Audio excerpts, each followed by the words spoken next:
Welcome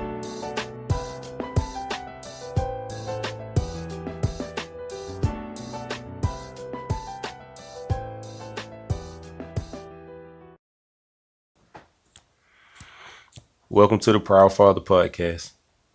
I know, another rapper turned podcaster, but I'm Kennebrew.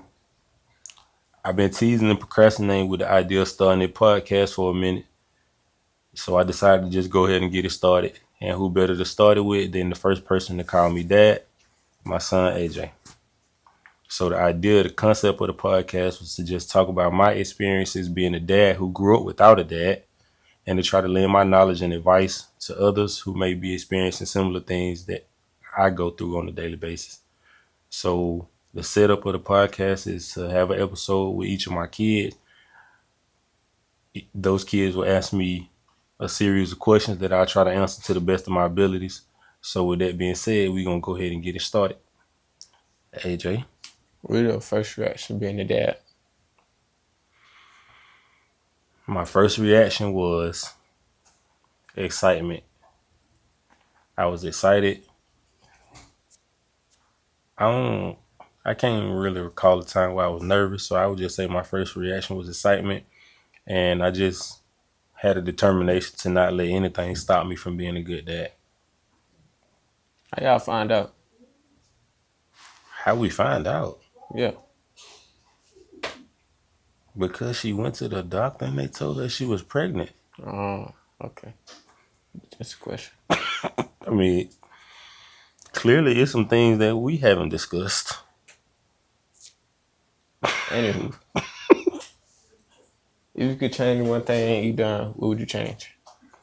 If I could change one thing that I've done as far as what? Like being a father.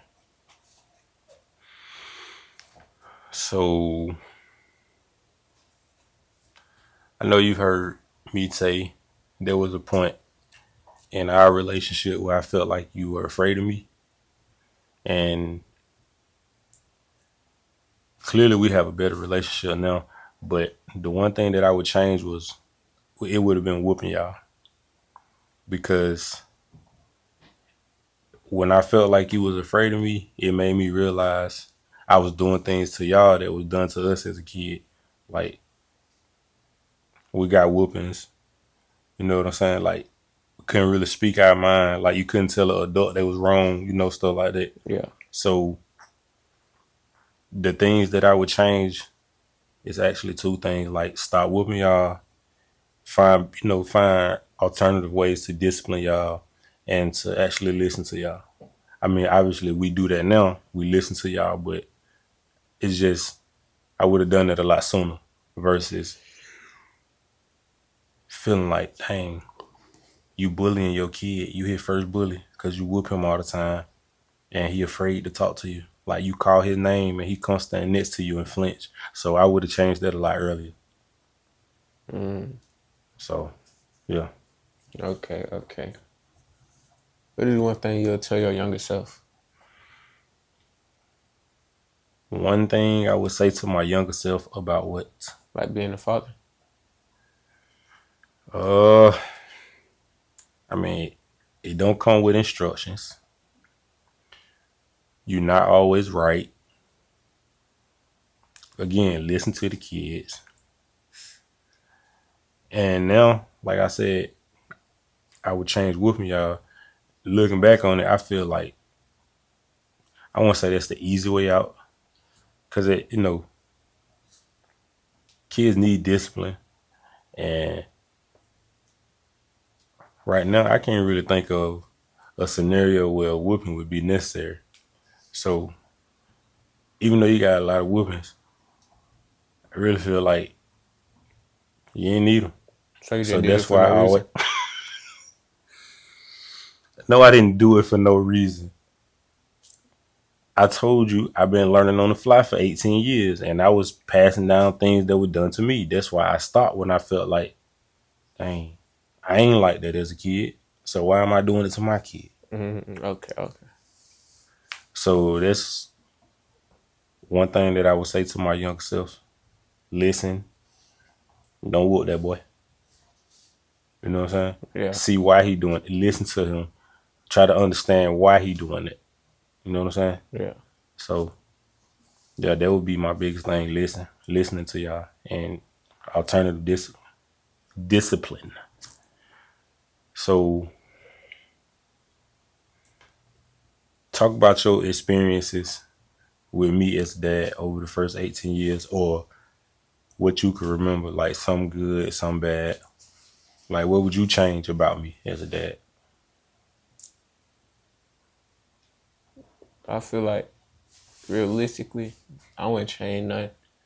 Cause if you change something, I wouldn't be how I would be today. So like, I feel like yeah, keep on doing what you're doing right now. So, just so I'm clear, I just sat here and told you that you used to get a lot of whoopings. Right? So, you feel like whooping made you obnoxious? Something like that. Because you know you are like a butthole. Oh no, that's on purpose. That's on purpose.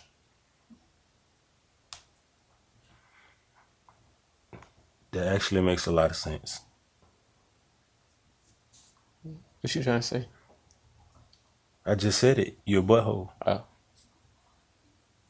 not really.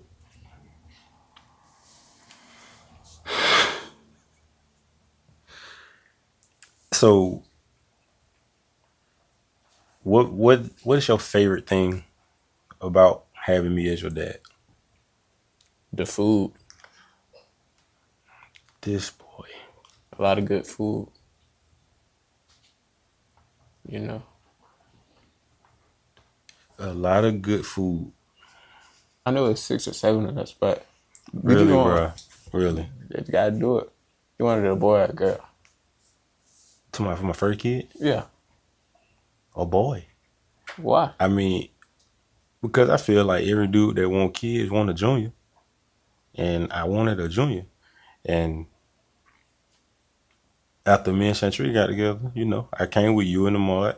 She came with Trey and Zay. So I didn't want a girl. Sorry, Aubrey and Ashley, but yeah, initially we come together, we got 4 boys. I'm like, oh yeah, this smooth. I don't want no little girl. Plus, I was a little immature too. I used to be saying stuff like, little girl, bring home babies, all that type of stuff. And then Chantree just kept saying, well, what if one of your boys be like you and they get somebody pregnant and they want to, you know, get custody of their kid and all that type of stuff? And I was just like, you know what, you're right. But yeah, initially, I wanted my first kid to be junior, and I ain't want no girl. So I guess that's a wrap for your questions. All I think of. Okay, so I guess we're gonna leave it there. And I'm gonna just leave y'all with this. If you can, try to find alternative ways to discipline your kids. Like, I feel like whoopings are a bit extreme at this point. And on top of it, listen to the kids. You are not always right. And allow them kids to express themselves as long as they're not disrespectful. I know it's a lot to take in, but take your time with it. Peace.